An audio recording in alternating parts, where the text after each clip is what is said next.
Once upon a time, two twins traveled together throughout the universe. But one day, their path was blocked, and they were separated by an unknown god. Ether! Lumine!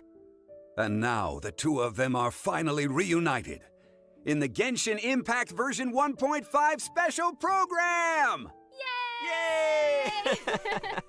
Welcome, everybody. I'm Zach Aguilar, and I voice the male traveler Ether in Genshin Impact.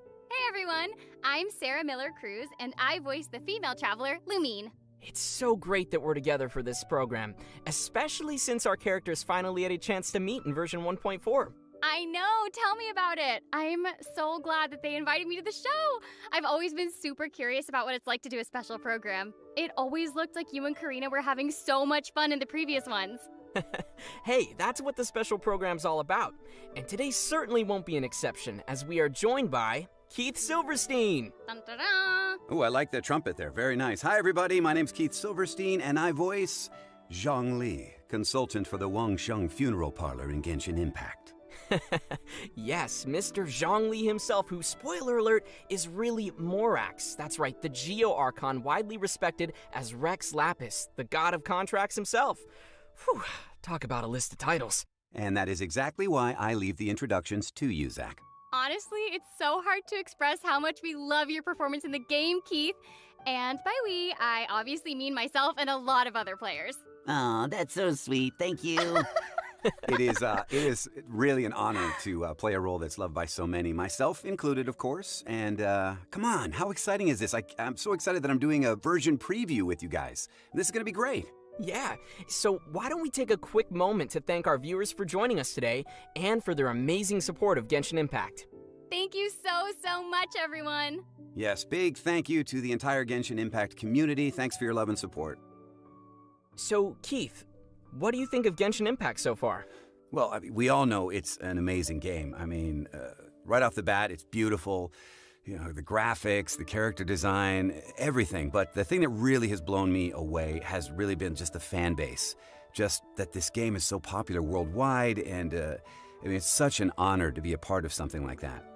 Totally agree. I've loved interacting with the fan base myself, and currently I'm still on the grind. I just love the gameplay, the graphics are absolutely beautiful, and I also love playing the game on my phone whenever I can't get to my PC. Okay, so here's a question, Zach. What have you enjoyed the most in version 1.4 so far? Ooh, you know, it's so tough because I love all the mini-games, but I think my favorite one is Ballads of Breeze. And I just love getting out my lyre, too, as I travel around Teyvat and play my random little songs. That sounds pretty cool. Sharing my musical genius. Well, let's not go too far there, Zach. I mean, I'm sure you're good and all, but genius? Yeah, I'm sure you're great. Anyways, I believe many of our viewers are waiting to hear more about what's in store for version 1.5. So why don't we start things off with a quick overview? Sounds great. Take it away, Zach. You got it. In version 1.5, we'll have some brand new characters, several cool new monsters, and various special events. We'll also have an all-new feature to explore. And as always, there will be some optimizations and adjustments to our overall gaming experience. Wow, very nice. Aside from all the new content, Genshin Impact is also having its native release for PlayStation 5 on April 28th, the same day version 1.5 comes online, so that's definitely exciting. Totally! It's great news for our PlayStation 5 players out there. Yeah, we'll get a first glimpse of version 1.5 from the trailer. But before we get to that, I'd like to remind our viewers that we'll be giving away redemption codes throughout the stream. In terms of Primo Gems, we have Primo Gems. Yeah, and just remember that they might appear at any time during the show, so be sure to stick around for those. Okay, now let's take a first look at the official trailer for Genshin Impact version 1.5, Beneath the Light of Jadeite.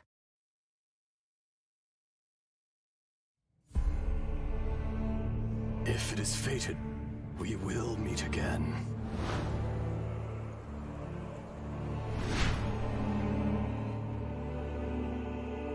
It must have been about 4 or 5 days ago.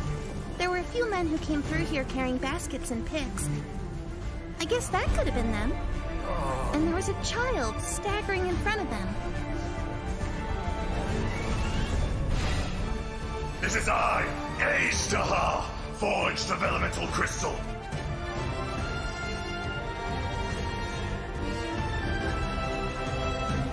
The enraged earth will not absolve you! Ah! You stand upon your tomb. Quake! There is a fine line between good and evil. This is order. It was humanity that attacked the ley lines that sustained me. So here lies the wisdom of the gods. To dust! Hey, wait a minute. Does this count as martial arts? Ready for trial! Incinerate!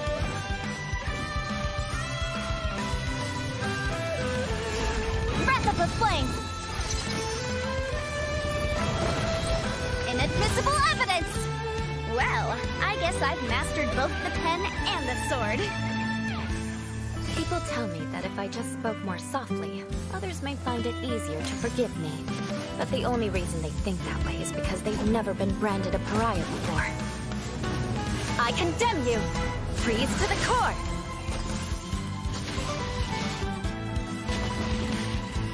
Eye for an eye!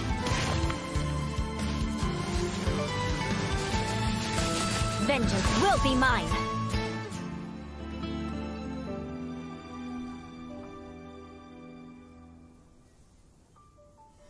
This Serenity Pot is all yours now.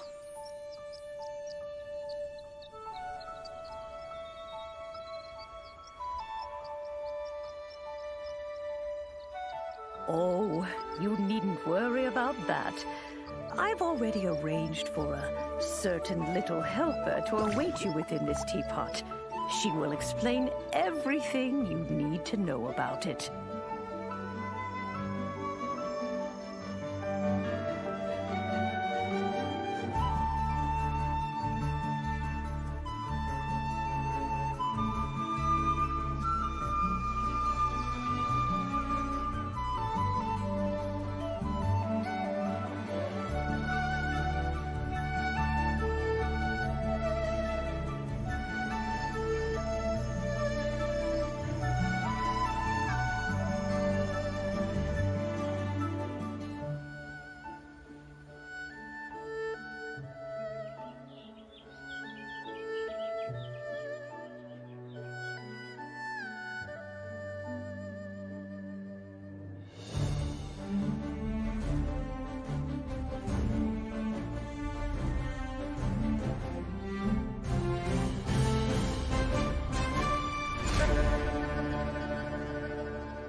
Wow, there was a lot going on in that trailer. It looks like Zhongli is gonna have a new storyline here with a super tough-looking dragon to fight.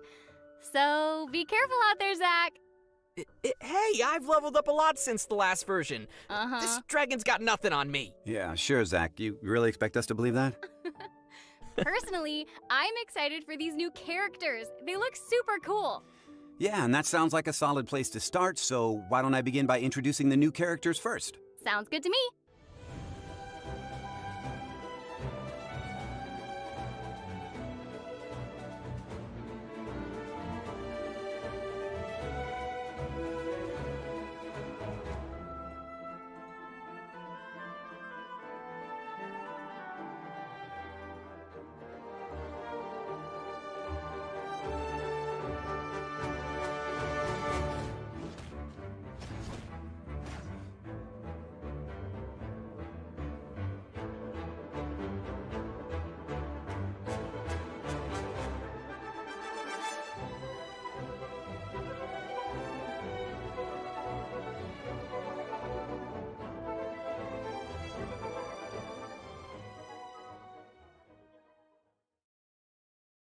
You want to learn some Favonia's blade work? All right then, I'll teach you. Oh yes, I'll teach you all right. Mark my words. Introducing our new playable character, Eula, captain of the Knights of Favonius Reconnaissance Company. She carries a cryovision and elegantly wields her frosty claymore. Yeah, the way she handles her weapon is truly amazing. Like, she even did a cartwheel with her sword. No wonder she's called the Spindrift Knight. Yeah, her combat style really stands out. Forget fighting. Her style is more like dancing or gymnastics. Seriously, she doesn't move like other claymore wielders at all. Her motions are way lighter and more fluid. Perhaps that's a result of the training passed down through her aristocratic bloodline. Oh, she's a descendant of the family that was once overthrown by the Knights of Favonius, right? Mm-hmm, that is correct. Ooh, I'm sensing a complex backstory here. Now the question comes, why would she be serving in the Knights of Favonius? I don't know. For revenge? Maybe. I don't know. Well, yes and no. Although Eula often talks about taking revenge on others, she doesn't seem to mean it for real. As strange as it sounds, it's just her own way of expressing care for other people. Let's have a look at her skills, shall we? Yes, please. With her elemental skill, Ice Tide Vortex, Eula slashes swiftly, dealing cryo damage. However, her elemental skill has different effects depending on whether you tap or hold the skill button. Ooh, interesting. Tell us more. Yeah. When tapping the elemental skill, Eula gains a stack of Grimheart by hitting an opponent. Grimheart increases Eula's defense and resistance to interruption. Sounds cool for a claymore wielder. What will happen if we hold her elemental skill then?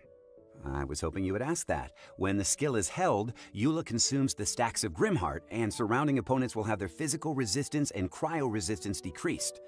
Now, each stack of Grimheart consumed will be converted into an Ice World brand that deals cryo damage to nearby opponents. Ooh, I'm loving her Grimheart mechanic already. Yeah, me too. Eula's Elemental Burst, Glacial Illumination, deals cryo damage to nearby opponents and creates a Lightfall sword that follows her around for a certain duration. When her own normal attacks, Elemental Skill and Elemental Burst deal damage to opponents, they will charge the Lightfall sword until it explodes violently once its duration ends. An explosive icy sword. Wow. That seems almost like a contradiction. I mean, ice that explodes? It's like mixing opposites. Right? But it's somehow fitting for her character, you know? A noble heir who joins the family's arch-enemy, who moves elegantly but causes violent explosions, who manipulates cryo element but is called the Spindrift Knight. She's full of contradictions. Nice, Sarah. That's pretty deep. Thanks. Hey, why don't we take a look at our next new playable character in version 1.5? Sounds good.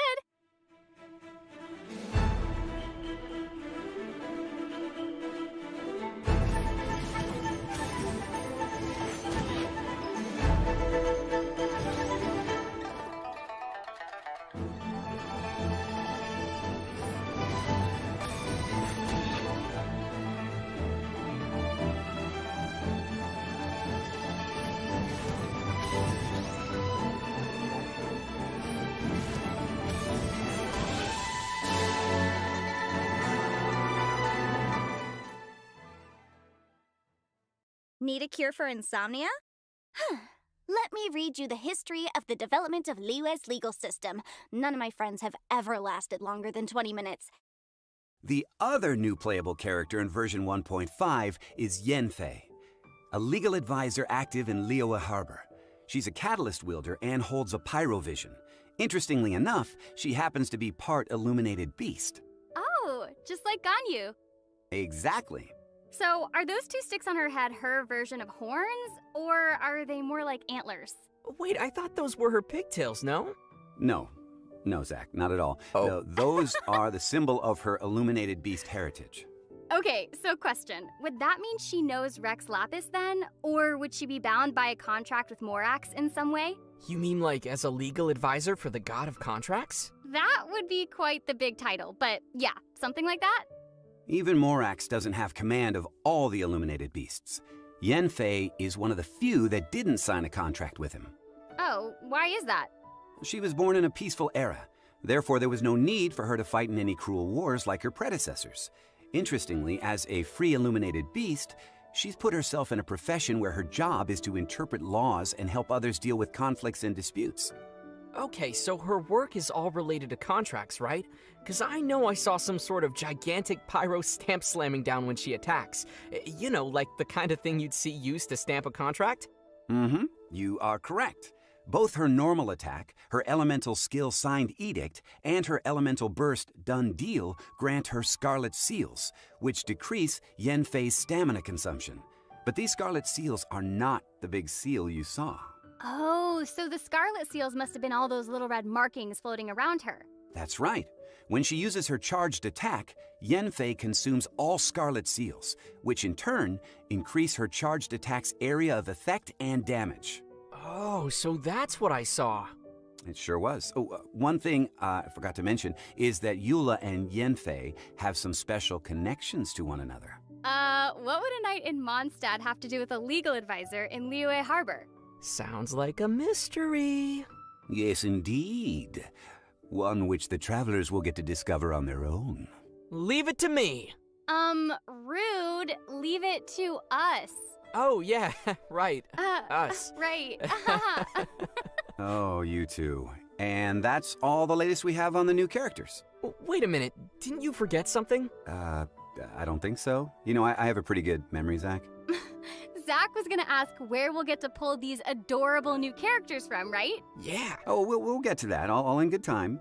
Right now seems to be a good time for us to give away our first redemption code. Oh, now? Like I said, you never know when they'll appear. Precisely. The first code will be unearthed in 3, 2, 1.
It seems only fitting to collect some rewards before we talk about event wishes in version 1.5. Yeah. All right. I know you guys are anxious to hear more. In version 1.5, the two 5-star characters Zhongli and Eula will appear successively in their own separate event wishes. Many of the players have been waiting for Zhongli's return, and it's finally happening! The players have been waiting. I've been waiting. Okay, to elaborate, Yanfei will be featured in Zhongli's event wish, Gentry of Hermitage. The exact dates and durations for the event wishes will be officially announced later. Aside from the new characters, a new 5-star weapon and 2 sets of new artifacts will also be released in version 1.5. Ooh, very cool. That new claymore looks pretty ornate. It Sort of reminds me of the 5-star bow Elegy for the End from version 1.4. Oh, good observation. Now, this new 5-star claymore is called Song of Broken Pines, and it has a physical damage bonus. It has quite a poetic name, too. I wonder if it belongs to the same series as Elegy for the End. Perhaps. And there may even be a hidden story behind them. Ooh, I already feel a story coming! You know, whenever Keith even mentions the word story, I just want to break out the popcorn. I know exactly what you mean. Let me guess, it's a very epic and long story. Ah, yes, a very long story. You guys really have big imaginations, you know that? Look, aside from the weapons, there will be 2 sets of new artifacts for players to collect. Tenacity of the Millilith and Pale Flame. Ooh, awesome! Where can we get them? If past updates are any indication, my bet would be that they'll be in a new domain. And that is correct. The new domain, Ridgewatch, will be available to travelers after the version update. Now, it's located in the mountainous area that connects Mondstadt and Liyue. Finally! We're getting a teleport waypoint there. That's always been one of the harder areas for players to reach. Yeah, I bet a lot of people have used their portable waypoints to get there. Now we can save those for some other places. Now, in addition to the new gear, some new storylines will be released too. After the version 1.5 update, Diona's Hangout event and Act 2 of Noelle's Hangout event will be available for players to enjoy. Act 2 with Noelle? That is so sweet. I really love the Hangout memory illustrations with Noelle. Okay, but that's not the only Act 2 we're getting in version 1.5. Ooh. Act 2 of Zhongli's story quest will be released in the update as well, followed by Eula's own story quest. Wow, I already can't wait to see more of Zhongli's storyline. Can you tell us more about what's gonna happen, Keith? Well, as you saw in the trailer, the dragon Ajdaha, who seems to have some, let's say, history with Zhongli, will be making an appearance in Zhongli's story quest. Sounds interesting, but who exactly is this Ajdaha? Oh, it was mentioned in the quest about the nameless treasure. Seems like Mr. Zhongli's past is finding its way back to him. Osmanthus wine tastes the same as I remember, and meeting those who share the memory leaves an indescribable feeling. Sarah, look, it's him! It is! You guys. Okay, in a word, Ajdaha is going to play an important role in Zhongli's story quest, and the disturbance it causes will also pose a serious threat to Liyue. Furthermore, this dragon will become a weekly boss, so let's take a closer look at it in battle.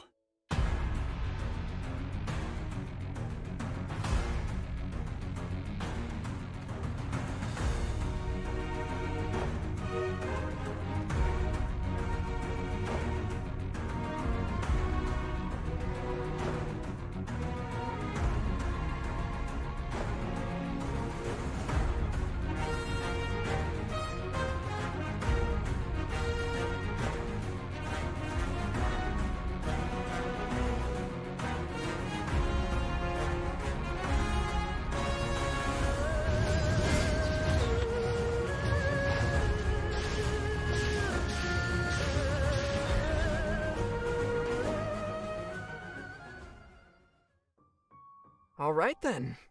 I don't know. It actually looks kind of cute. Uh-oh, Sarah wants a new pet now. Yeah, kind of cute, like it's gonna rip off my head. No! I mean, it's got that little cute smirk happening. I think it's kind of cute. Oh, that's true. Right? And it's got those branches on its tail. And remember this place? There was a girl standing under a tree mumbling about the awakening of some most awe-inspiring individual. Remember? Oh, right. Yeah, so she was talking about Ajdaha. She was. Beneath the tree, or as it's called, the Dragon Queller, is the cavern where Ajdaha was sealed away. This new monster reminds me of Geoviships. Absolutely. They have plenty of similar traits. As a boss, Ajdaha can change its element, hence the different colors you see on its body. It seems like when it switches its element, the surroundings in the domain change too. Oh, looks like there will be a variety of conditions for us to deal with. Ooh, are you excited, Zach? Well, with all the lessons I've learned from fighting Geoviships, I'm confident that I can crush this Lord of Viships. Good luck, Zach. You're the man. Okay, the next new monster we're about to meet will be a new member of the Hypostasis family, the Cryo-Hypostasis. Let's see it in action.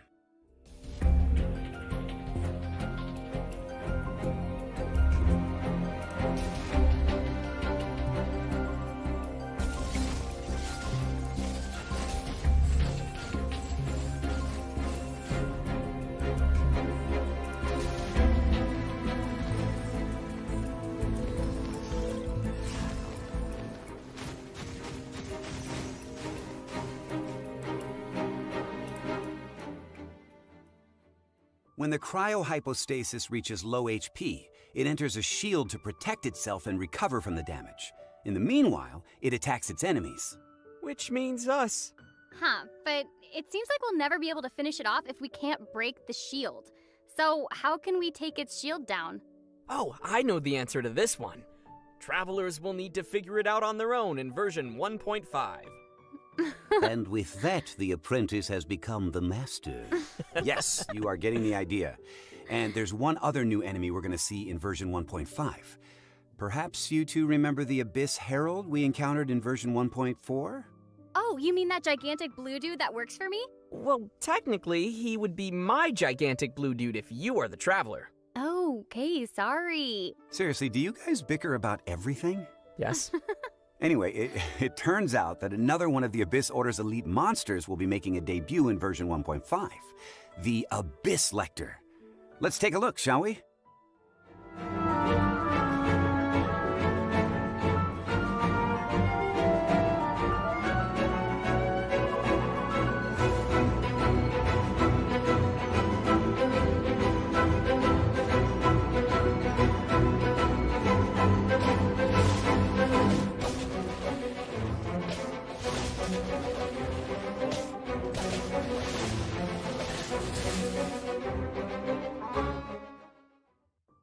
Okay, one thing to be noted is that some of the Abyss Lecter's attacks will decrease characters' elemental energy once they hit their opponents, so be sure to dodge those.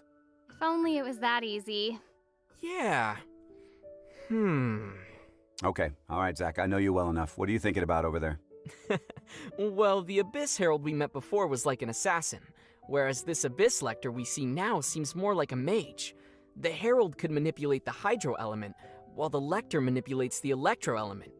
Now that I think about it, what if I could put them on my team? Well, I mean, yeah, practically speaking, that would make a very good team. Well, that could be what the lost sibling was thinking. I'm sure the lost sibling said, I will have order. and now we have the Abyss Order. Well, that's everything we have for our new monsters. So next, we will get a peek of an all-new permanent feature called Serena Teapot, which will be available starting in version 1.5. Zach, I'll leave this part to you. Got it. After we help the city get through its crisis, the Adepti of Liyue have taken note of our hard work. Knowing we are Outlanders who often camp out in the wilds, they decided to give us a Serena Teapot as a gift. Camping in the wilds? Zach, we never camp. Yeah, we just keep adventuring through the night. Yeah. Serena Teapot. I like the name. So, is this Serena Teapot sort of like Madame Ping's magical teapot? Yeah, it's what's known as a realm within. Ooh, it sounds exciting. That was really nice of them. I hope it wasn't too difficult to make. Well, the Adepti of Liyue are mighty illuminated beings with great power. Creating a realm within is nothing but creating a little trinket for them. Keith, you sound so cool. You sound cool. Oh, thanks. Let's take a closer look inside this so-called teapot. For starters, there are 3 different realm layouts for us to choose from: Floating Abode, Emerald Peak, and Cool Isle. Wow, so this is what the Adepti would consider just a trinket? Inside the realm, you'll find Tubby, a teapot spirit who manages all the general affairs in the realm within. Oh, just like a butler. Oh my gosh, Tubby is so round and cute! I love it! And it plays an important role in our realm, too. When we raise its trust rank, it will give us some rewards and unlock new features for our realm. For example, the 3 different realm layouts. We'll have to increase our trust rank if we want to unlock them all. Okay, so question. If I rub Tubby, will it grant me 3 wishes? What are you talking about? Tubby's not a genie. Okay. I was just thinking, magic lamp, magic teapot. So anyway, how do we increase trust rank with Tubby then? Whenever we create new furnishings, Tubby's trust increases. Moreover, with the help of the teapot spirit, we'll collect various blueprints from different sources. Once we've collected the necessary materials for creating furnishings, we can make those furnishings in the Serena Teapot and use them to decorate our home. Of course, we can also buy some furnishings directly from Tubby. Good. I'd like an ornate glazed lily patterned incense burner. Really? That's a super specific choice. Well, I'm a super specific guy. Anyway, this Serena Teapot will be a large personal realm that players may manage. They can take their time considering how to decorate the space and can fill it with the things they like to make it feel like home. I see. Okay, then let's prepare some Radiant Grade Noctilucus Jade for starters. Okay, first of all, your standard of home is way too high. And that's wrong because... I mean, you know what? You do you. You do you. Yeah, totally. Well, if we are short of any practical decoration ideas, we can also apply to enter our friends' realms for some inspiration. We can just stop by for a visit and snap some nice photos. Ooh, that means we can throw parties in our personal realms. That'll be so fun. Are you gonna put me on your ultra-exclusive guest list, Zach? Nope. Zach! Just kidding. You know, we're going from roughing it in the wild to luxurious house parties. I'm really excited for this one. Yeah, and the realms seem very large, too. Large enough to unleash your imagination. Yeah, we can create views outside the house and arrange the layouts of furnishings.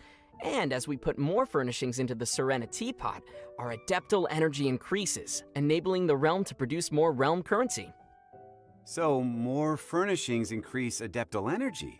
I like the sound of that. I knew you'd like that. So with this new realm currency you mentioned comes a new way of exchanging it, I suppose? That's right. We can exchange realm currency for a variety of materials and rewards. And sometimes a teapot traveling salesman carrying realm treasures might appear. So be sure to check it out. Noted. Whew, there's already a lot on everyone's to-do list for this feature. And there might be even more to come in the future. Let's wait and see what the Serena Teapot holds for us in store together. I will, and in the meantime, I will stuff my realm with satisfying furnishings. All right, just please don't make Tubby work too hard. I won't, and as always, I'm sure the travelers will cover my expenses. Huh? Wait a minute. What? Can we even afford that? Well, I mean, with the two of you together, you might be able to cover it. I don't have any. I don't think so. Okay, I'm just kidding. You should have seen your faces right then. Anyways, that's all the news we have for the upcoming Serena Teapot feature. In the next section, we'll get to learn about some exciting events that will be exclusive to version 1.5. But now, it seems about time to give away our second redemption code. Yeah! More rewards! Practically Yay! speaking, the faster you act, the better. Goodies inbound in 3, 2, 1.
Welcome back, adventurers! It's time to unveil the special events coming in version 1.5.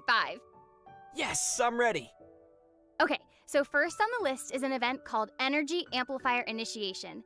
In this event, a Sumeru researcher will ask us to gather Irminsul fruit fragments.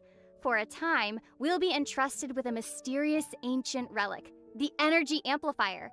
With this relic, we can unleash the power of the fragments we collect. During the event, this energy amplifier will grant us some effects in combat. So it really is literally amplifying our abilities. Speaking of ancient relics, I feel like Mr. Zhongli would know something about that. Mm-hmm. What are you looking at me for? You know I'm not really Zhongli, right? Oh. But I do happen to have some insight on the energy amplifier. For one, there are variations of how you can configure the fragments into the energy amplifier. One variable, motive force, affects how many fragments one can configure. The higher the sum of your character's levels, the higher motive force you can provide to the energy amplifier. With higher motive force, players will be able to equip more high-quality fragments to strengthen their team. What if I don't have enough characters at higher levels? As always, Zach, that's where your friends come in. You can borrow up to 3 characters from your friends to increase your motive force. You got that, Zach? Oh, friends. Yeah, got it. So the question then is, how do we gather all the fragments? There are plenty of fragments spread all over the map. We'll search for the fragments in places of interest throughout the open world. But it won't be easy to get treasures as powerful as Irminsul fruit fragments. Now, players will have to get rid of any trouble circling around the fragments before they're able to collect them. Ah, that makes sense. And we'll also be able to enter something called a Twisted Realm in the later phase of the event. Twisted Realm? Sounds like a teapot gone wrong. Not exactly. There are 4 domains in the Twisted Realm, and each has different bizarre twists. We'll be able to select the difficulty and conditions for the domains we enter, just as in the previous Hypostatic Symphony event. Of course, higher difficulties will grant better rewards. Okay, so this'll be one for players who are looking for some serious challenges. And I should mention that a contract with Diona, the bartender of Mondstadt, will be one of the various rewards from the event shop. Cool. It sounds like we can add her to our team by participating in all kinds of activities from the event. That's right! Go get her! Our next event to introduce is called Battlefront, Misty Dungeon. Huh? This sounds like a completely different kind of game. In this event, there will be 6 themed trials for us to complete, and we'll only be able to use characters from a set pool of trial characters from the event. Throughout the trials, our team will not form any elemental resonance, and food and potions in our inventory will also not be accessible. Now that sounds tough. But before each trial, we can preview the monsters we'll be encountering, along with some corresponding tips and tasks. So it is possible for us to choose characters that fit the conditions before we start. Nice, right? Yeah, that's a relief. Whew. So, what do we need to do to pass these trials? In each trial, players need to activate all 3 of the ancient runes within the time limit to gain access to the final challenge. There are benediction mechanics with the trials, which allow players to obtain certain bonus effects and make it easier to complete the trials. At the same time, there are also some automated weapons systems that will detect and attack any intruders. Players will need to use the appropriate reactions to temporarily disable these devices. We're definitely gonna have to use our heads to get the right strategies. Totally! And with rewards like Primo Gems, Mora, and other materials awaiting, it'll definitely be worth a shot. Primo Gems? Oh, I'm in! Our next event is called Mimi Tomo. Sounds Hilichurlian? You nailed it! This event is about a certain unusual hilly churl we might encounter in various locations. I see. The one that throws Primo Gems at players, right? Okay, to viewers who are searching for where you can find this unusual hilly churl right now, just know you can't actually use the Primo Gems it throws at you. Lately, this unusual hilly churl has been stirring up trouble on the merchant routes. It's time for us to teach it a lesson. But this Hilichurl is not an easy one to trace. So we'll need to borrow some help from an expert. Perhaps you remember the Hilichurlian expert Ella Musk? Yeah, you mean that little girl in the library? So it's time for her to teach us a lesson. Yeah. We'll be utilizing the handy handbook of Hilichurlian from her to communicate with other Hilichurls for intel on the whereabouts of this unusual Hilichurl. That seems like fun, but I'm not sure I can memorize that much Hilichurlian. You can write it down, Zach. Or you can take a screenshot. Oh, yeah, screenshot. Now that's good advice. The only question now is, how reliable is this handy handbook of Hilichurlian? After all, it has a disclaimer on its title page saying it cannot be held responsible for any consequences of its use. Wait, so you're saying it could potentially do more harm than good? If that's the case, we'll have to persuade the Hilichurls by physical means. Ooh, now that's what I'm talking about. We could be quite persuasive that way. That wouldn't be persuasion! Wait, now I'm confused. We're talking about bribing them with some apples or something, right? Like that type of persuasion? Oh, apples. Yeah, apples. And now you're making me feel like I'm a bad person. Anyway, players will gain some furnishing blueprints, Primo Gems, and other rewards from the event, so be sure not to miss out on this one. Our next event is simply called Wind Trace. Personally, I'd like to call it hide and seek. All right, sounds fun. And in case you're wondering, Wind Trace actually originates from when ancient nobles were hunting for rebels in Mondstadt. Okay. Now things are starting to sound a little bit scary. No worries, Zach. Today it's transcended from its dark history, passing down only the names of the two sides, Hunter and Rebels. Oh, so what does a round of Wind Trace look like? I'm glad you asked, Zach. Players will be playing in contested zones. They will be allocated one of the two sides, the Hunter or the Rebels. The Rebels hide and the Hunter seeks. But there's more to it than just that. The Rebels can use their windward arts to disguise themselves, place bait, or temporarily enter a hidden state. All right, sounds interesting. How about the Hunter? What can they do? The Hunter can use various arts to detect the location of the Rebels and disable their tricks and disguises. So, the two sides are really going at it then. Yeah, and during the game, favors will descend upon the area at random, and both sides can pick up these favors to help charge up their own so-called secret favor.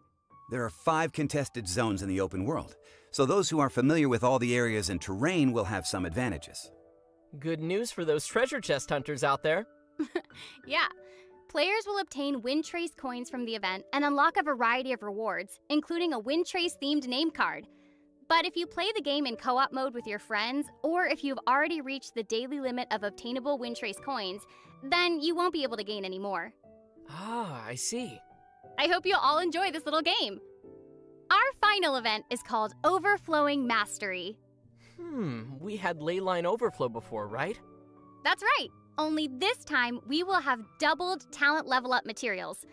During the event, we will have 3 chances daily to collect double rewards using original resin from selected domains of mastery. If I'm not mistaken, this is the first time we'll have an event that doubles talent level up materials. That's huge. Exactly. So if you need to grind for talent level up materials, this will be your chance. I bet everybody's gonna love that.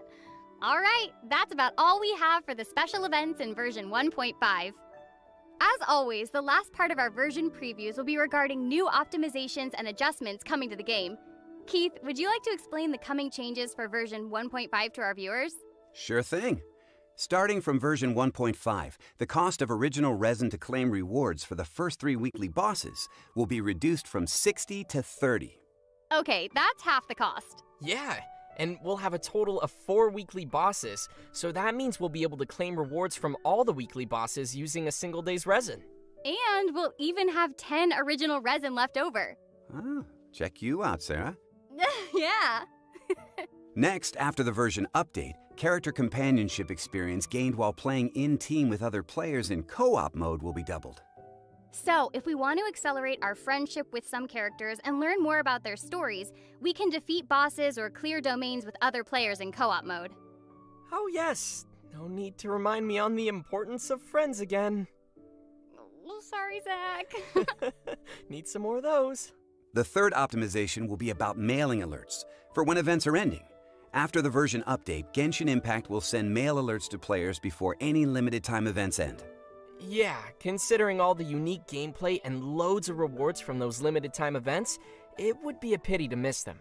Definitely. For players who are too busy to check the end time of each event, the mail alert will for sure come in handy. Yeah, absolutely. Our last optimization, coming in version 1.5, will be about slimming down the game's overall size. Oh, that sounds kind of cool.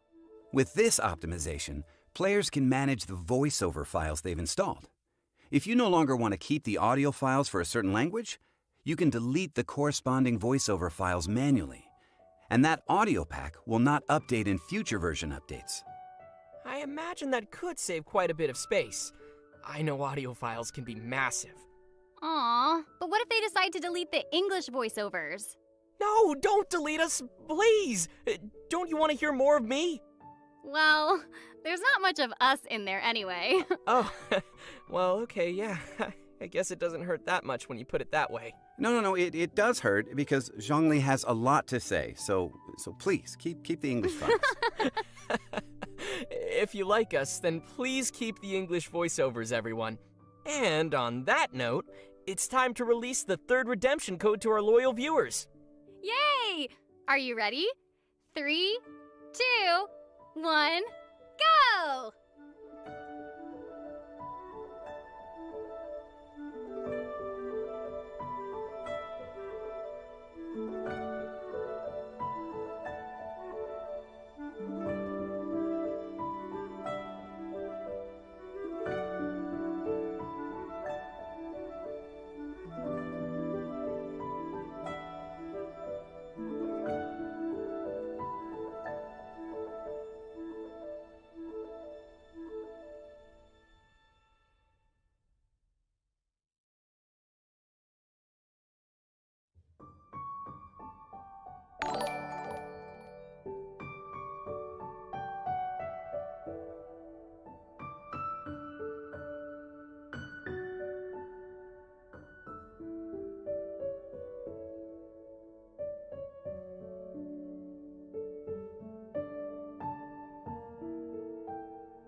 Well, I hope everyone has caught all the codes.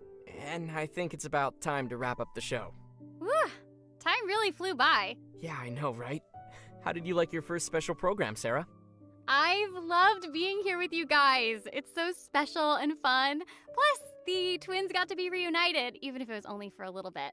I really hope that they'll invite me for more special programs in the future because this was super fun. Yeah, I hope so too. And how about you, Keith? How did you like doing the special program? Are you kidding? I love this. I mean, what's better than being able to make all of these announcements? I mean, everyone's so hyped to find out what's in store, and we get to be the people to share that with them, so it's amazing. Plus, I am looking forward to spending quite a bit of time in the Serena Teapot. Yeah, me too. All right, thanks for watching the Genshin Impact version 1.5 special program, everyone. And I hope you all have fun in your teapots. Bye, everybody. See you in version 1.5. Thanks for tuning in, everyone. Take care. Bye. Bye. Are you still there? Yes! I was hoping you'd still be there because we have an extra special surprise for you. Check this out.